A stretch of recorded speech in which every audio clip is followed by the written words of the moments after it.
Hein, et je cite cette phrase de Stigler, prix Nobel d'économie dans les années 70, qui est un chef de file de cette école de pensée de l'économie mathématique.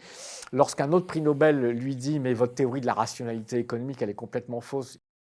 Et la réponse de Stigler sera « mais c'est pas grave ».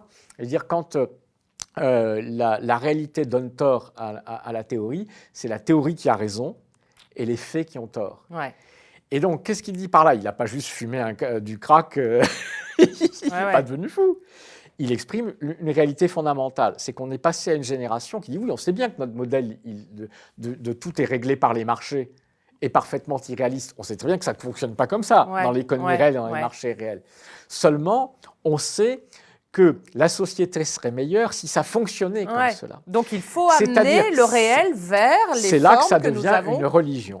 C'est-à-dire que ce n'est plus une science qui cherche à comprendre les faits, expliquer les phénomènes.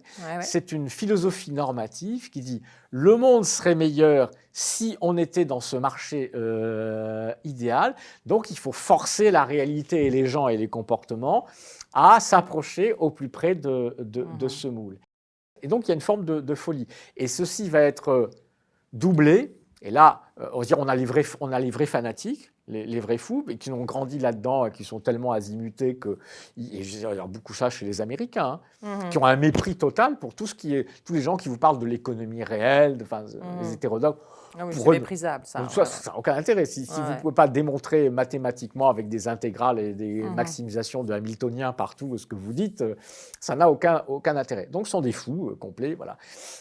Qu'on peut laisser vivre, parce que c'est toujours intéressant. Hein, aucune piste, non, ce que je veux dire, aucune piste de recherche intellectuelle n'est à bannir. Sinon, là, on tombe dans l'obscurantisme, justement, et la dictature des idées. Il faut les laisser vivre.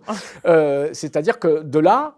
Parfois, il y a des choses qui surgissent, qui peuvent être intéressantes. Donc, là où ça devient dangereux, c'est que quand les politiques s'en saisissent et prennent une théorie qui est une pure folie, c'est un tissu de d'ânerie, c'est un monde extraterrestre, qu'on va prendre comme modèle pour dire comment on devrait adapter la réalité. C'est ça qui est une pure folie.